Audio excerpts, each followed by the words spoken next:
লাইসা নেই আল বিররা পূর্ণ বা নেকি পূর্ণ, তাহলে লাইসা আল বিররা পূর্ণ নেই বা নেকি নেই, আন্তু আল্লু তোমাদের ফিরানুতে, তাওয়াল্লা মানে হলো ফিরানু, তাওয়াল্লা উজু হাকুম তোমাদের চেহারা, কিবালাল মাশরিকি পূর্ব দিকে, ওয়াল মাগরিবি এবং পশ্চিম দিকে, ওয়ালা কিন্না বরং বা কিন্তু, বীররা পুণ্য রয়েছে নেকি রয়েছে, মান যে, আমানা ইমান এনেছে, বিল্লাহি আল্লাহর প্রতি, ওয়াল ইয়াউমিল আখিরি এবং শেষ দিবসের প্রতি, ওয়া এবং ইয়াউম মানে হলো দিন, আখির মানে শেষ, তাহলে ওয়াল ইয়াউমিল আখিরি এবং শেষ দিবসের প্রতি ঈমান আনার অর্থ হলো যে আমাকে এই আখিরাতে সবকিছুর জবাবদিহি করতে হবে, প্রতিদান ভোগ করতে হবে, প্রতিফল ভোগ করতে হবে। ওয়াল মালাইকাতি এবং ফেরেশতাদের প্রতি, ওয়াল কিতাবি এবং কিতাবের প্রতি, ওয়ান নাবিইনা এবং নবীদের প্রতি, ওয়া আতা এবং প্রদান করেছে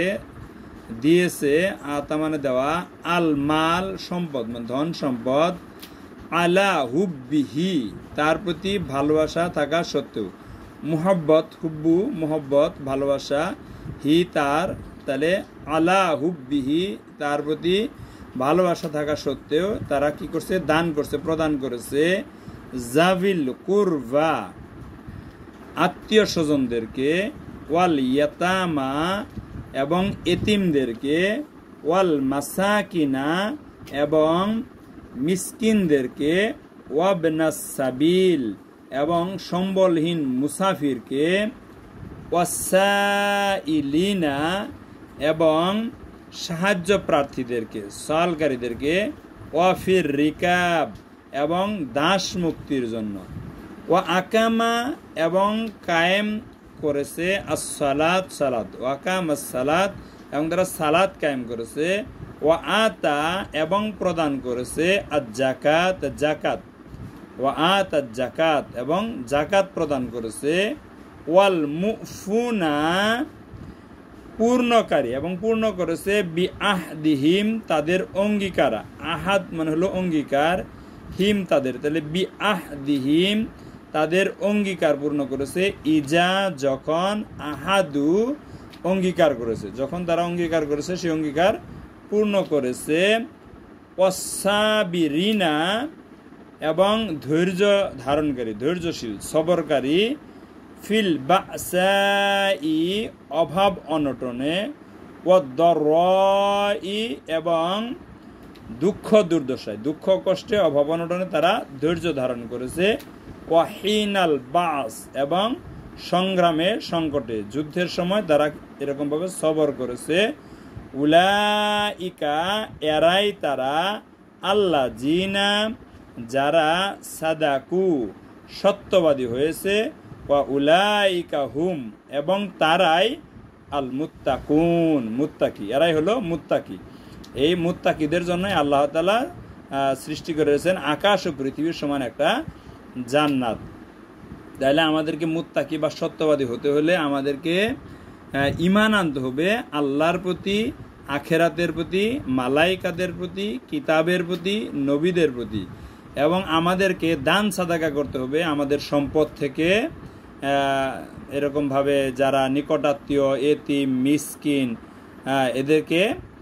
সাইল এবং দাস মুক্তির জন্য, এবং কি সালাত কায়েম করতে হবে, ওয়াকামাস সালাত সালাত কায়েম করতে হবে, ওয়াতাজ জাকাত এবং ফরজ জাকাত দিতে হবে, এবং অঙ্গীকার পূর্ণ করতে হবে, এবং আমাদেরকে অভাব অনটনে দুঃখ দুর্দশা এবং সংগ্রামে সংকটে সবর করতে হবে, ধৈর্য ধারণ করতে হবে। এইভাবে আমাদেরকে এই কোরআন থেকে শিক্ষার মাধ্যমে আমাদেরকে আমরা মুত্তাকি হতে পারবো। এই আয়াত থেকে শিক্ষা হলো সৎকর্মসমূহ নিজের ধারণা অনুযায়ী নির্ধারিত নয়, বরং কোরআন ও সহিহ সুন্নাহর আলোকে নির্দেশিত। আল্লাহর প্রতি, শেষ দিবসের প্রতি, ফেরেশতাদের প্রতি, আসমানি কিতাবসমূহের প্রতি ঈমান আনয়ন করাটা ঈমানের রুকন সমূহের অন্তর্ভুক্ত। কোনো কিছু দান করার ক্ষেত্রে নিকটাত্মীয়দেরকে প্রাধান্য দেওয়া উচিত, নিকটাত্মীয়দেরকে আগে দান করতে হবে। সালাত আদায় করা ও জাকাত প্রদান করার মধ্যে অনেক সওয়াব রয়েছে। অঙ্গীকার পূর্ণ করা এবং সর্বদা ধৈর্য ধারণ করা মুমিনের বৈশিষ্ট্য। সত্যবাদী হওয়া এবং তাকওয়া অর্জন করাও মুমিনের অন্যতম গুণ। সকল প্রকার সৎকর্মের মূল ভিত্তি হচ্ছে তাকওয়া, অর্থাৎ আল্লাহর ভয়। তো এই আল্লাহর ভয় তখনই আসবে যখন আমরা কোরআন বুঝে বুঝে পড়ব। আল্লাহ আমাদেরকে বুঝার তৌফিক দান করেন, আমিন।